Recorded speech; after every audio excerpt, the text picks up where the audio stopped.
Hey guys, it's DC and welcome to the Soap Sanctuary where all soap lovers are welcome. Now, I have not seen Friday's GH yet, so whenever this post, it'll post, but I have seen all the way up to Thursday. And I'm doing my General Hospital review, Epiphany's Memorial, guys. After that memorial, I was like, okay, I have to do a review this week. I absolutely have to do a review. Let me just say this, that was one of the best episodes so far of GH this year. It actually shows the writers can actually write, you know? They can write and they can write strongly, because I feel like most times when you watch a soap, it's supposed to elicit a strong emotion for you. You're supposed to feel connected. You're supposed to feel the depth of the characters, the tensions they face, the stresses, the challenges, the relationships. And I felt like in one episode, I felt all of that. And I was like, wow, this show can actually be good. It can actually be good. I was shocked. I was honestly shocked by that, guys. I also feel like we only got this type of good writing because the writer's hands were forced. You know, this was not just Epiphany dying on screen. This was Sonia Eddy, right? This is another way honoring her as well. So it's like the writers had to do right by this storyline. It couldn't be botched in no kind of way, because yes, this is Epiphany dying, like I said, on screen, but it's Sonia Eddy's real life death that we're also, like, the memorial kind of doubles in that, in a sense. Kind of like with Kristoff St. John, when Neil died on screen YNR, and in real life, and Catherine on YNR too. So I feel like the writer's hands were forced, but sometimes that happens with people, is that when you don't have no other choice but to be great, you become great. And that's also one of the reasons why I feel like soaps like YNR, they've gotten so comfortable with their writing, because they're #1. But had they been on the chopping block, I feel like they'll be bringing it every week. And Days is the one that's really on the chopping block, but they're bringing it every week because they have to deliver now. You know what I'm saying? When you're on top, sometimes there's no incentive for you to want to have to do better, to be honest. So in this moment, that's what the GH writers had to do. I will say this, though. It felt really weird without Robin there. I'm honestly surprised that Kimberly McCulloch didn't come through. I know she's busy. She's directing show projects, but she came through, I think it was a year and a half ago, for Sean Donovan or Sean Donnelly. And I forgot who played him, the real-life actor who also died in real life as well. But she came back for that. And I don't know, maybe there was more of a connection there with her, in terms of real life and real connections. I don't know. But I figured she would have, because Robin had probably one of the most interactions with Epiphany out of probably everybody there. And I honestly even think probably even more than Liz, honestly. Like, Liz is cool and all, but I personally feel like Robin should have been there, honestly. That's how I feel. I feel like even with Robin, had she still been around, she would have been chief of staff. Because I feel like her and Patrick were set up to be the next, you know, Alan and Monica. How Alan and Monica were both doctors. And I think Alan was chief of staff at GH one point, then obviously the next Monica. I feel like that's what they were setting Patrick and Robin up to be. Now next I want to go into Felix's scenes. I felt the rawness, the realness of them. I felt those tears. I don't think he actually had real tears, but I felt the sadness in Felix. And I'm sure that Felix will be at the nurse's ball, but then I also feel like his character's gonna fall off again afterwards. Felix should have been with Brad. The writers, to me, at that time, back in 2012, 2013, were setting that up. However, they just went completely into left field and they put Brad with Lucas. Maybe because the actor who played Felix had other projects going on and he just wasn't going to stand for a long time. But I still have said this in most of my videos. If Felix is with Brad, there's so much that they could do with them, especially now with Miss Wu on screen. Maybe, you know, Miss Wu does something to Felix and Brad has to stand up to her. There's just so much potential that they could actually do with that. And I also just kind of feel like, too, is that Lucas left Brad hanging, right? I get it. Brad, you know, did what he did. But I felt like we would have seen more of a complexity with Felix, because Felix was a goody two-shoes, but he also has that part of him that will tell you the truth, right? He's not afraid of that. I feel like, in other words, Lucas was a bit of a punk ass. Where I feel like as if Felix would stand up to people, even if he knew Brad was wrong.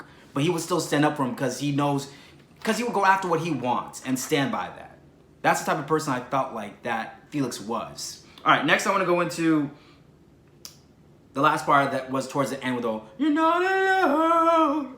I bawled towards the end. There wasn't a dry eye. All right?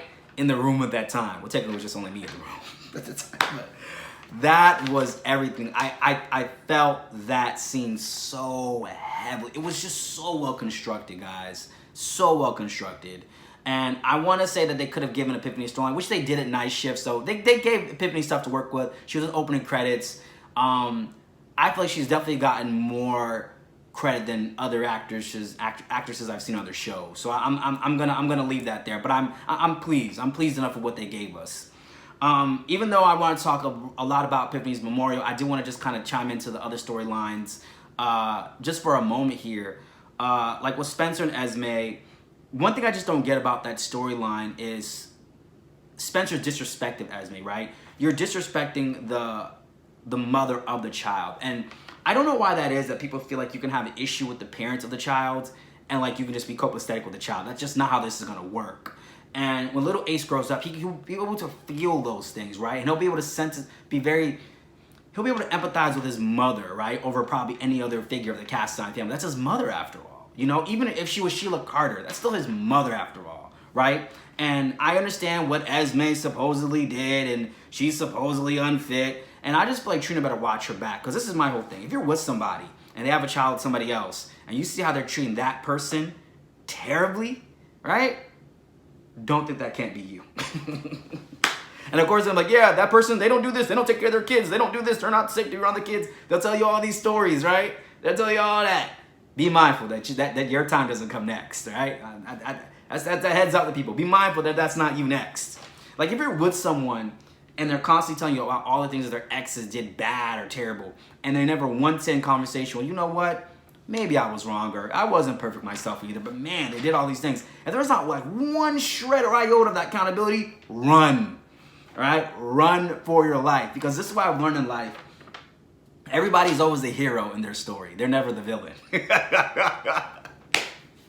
Oh, yeah, my exes, they just went crazy. They started acting crazy. And you just didn't do nothing to make that happen? They just acted crazy on their own, right? Yep. The thing about it is that, to me with Spencer, it was giving Carly Spencer. Like when Carly felt that AJ was an unfit parent for Michael, but yet she put Michael in way more danger when she appointed Sonny, a mobster, as his guardian. Yeah, because that makes a lot of sense, right? Yeah, that makes a whole lot of sense, right? I understand that AJ was a drunk. He may make some terrible decisions, but the Quartermains were there as backup, right? But instead, you decided you wanted to appoint Sonny, a mobster, as his guardian instead. Great choices. Great choices. Making great choices. I see you. I see you, sis. And how'd that turn out for you? Turned out pretty well, right? Oh, yeah, I'm sure it did. Yeah, turned out pretty well. You know, the thing about it is that most of Port Charles has done worse than Esme, in my opinion. I'm proud of Esme when she was in that hospital room with baby Ace and Spencer. And she says, I'm not apologizing to prove myself to anyone or you at this point in time. I was like, you better tell them that you're not going to prove yourself. This is the thing I noticed too. In relationships, and not even just romantic relationships, just anything, contextualized, right? When we have done something wrong, yes, there's a bit of remorse we should feel and should express to others, and because people are hurt by our actions. But one thing I do know is that some people, after a while, they no longer want an apology from you. They no longer want remorse from you. They want submission, right? I think I had a situation years ago with a friend where they were making me feel bad about something, and I kept apologizing. And then one day, I just like, you know what I'm saying? Like, I had to just got eject them about it. I was like, listen, I've apologized to you numerous times. You know what I'm saying? And I'm starting to realize you don't want an apology from me. You want submission, which you're not going to get that from me. You are not going to get that from me. But I like that Esme stood up for herself. It's like, I'm not proving myself to you guys anymore. And that gets exhausting after a while. That gets really, even if you are, you've done some terrible, vile things, how much more can you do? And sometimes I found people, when you stand up to them and say, I'm not apologizing no more, I'm not proving myself no more, that's when they calm themselves down. I've been in past relationships where I have done some things that were, maybe not, said some things. I would say probably said some things, right? And then maybe I'm on the chopping block for a little bit, right? And I have to keep apologizing, I'm overcompensating, and then there'll be sometimes come to a point where I'll be like, you know what? I'm not apologizing no more. I said what I said. I shouldn't have said it that way, but I said what I said. It's done. And then after doing that, they calm down a little bit. They start calming down. Because they see they're not going to get another more from you no more. But that's how you have to do it with people sometimes. So I'm proud of Esme for standing up for herself. I'm proud of her in that moment.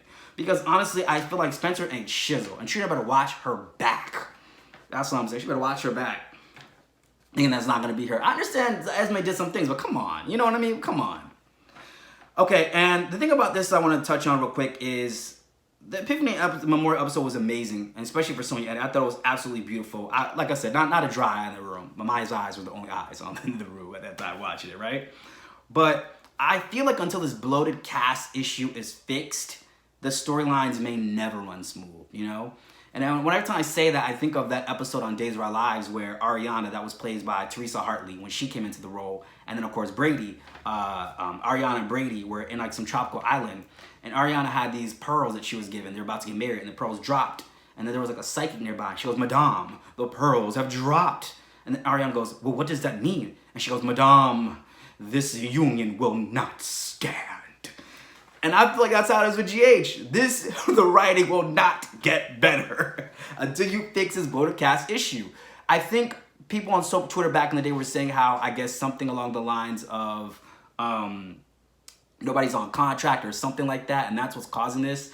But you feel it. Now, here's the thing I will say, though. I do feel as of recently the writers are picking up the pace. So I will give them that. They are definitely picking up the pace. I'm going to give that to them. So I feel like the writers are listening to us, listening to our reviews. I mean, crying out loud, the General Hospital director, right, was watching my videos. They be listening. The powers that be listening. They're watching our Bostic channels. They're watching GLJ Media. They're watching BrockTv. They're watching, right? They know what we're saying about the show. And I think now they're starting to pick up on it, and they're starting to see, like, we got to get this together. Like, even though we have our own internal issues going on, we definitely got to get this together so we can tell a copacetic, cohesive storyline. So, but anyways, guys, that's my quick review, super quick. I want to say this, guys, I never really say this. If you're new to my channel and if you like this review and or the rest of the content that is on my channel, please subscribe. And tell me below in the comments also, guys, your favorite part of this review and your favorite part of GH this week, guys. Guys, I have so much fun doing my videos. You guys don't even know, man. I have so much fun on this channel. And I would say to anybody who is currently doing sub reviews, you know, if you're the new kid on the block coming in or you're thinking about it, make sure you do it in a way, like I said, where you're going to have fun with this. You know, when I was first initially going to do YouTube, I was going to do like relationship advice as a regular channel, but I'm glad I didn't because I wouldn't have had energy to continue with that. You know, I wouldn't have the energy to have longevity with that. I'll say that much. Whereas with this, I do. But anyways, guys, that's my General Hospital Weekend Review, Epiphany's Memorial, guys. I'll see you guys in the next one. Speaking of which, I am going live tomorrow at 6 p.m. Eastern Standard Time until further notice, unless anything changes. But I'm going live tomorrow, guys. Anyways, guys, I'll see you guys in the next one. This has been Soap Sanctuary. I'll see you guys in the next one. I'm out.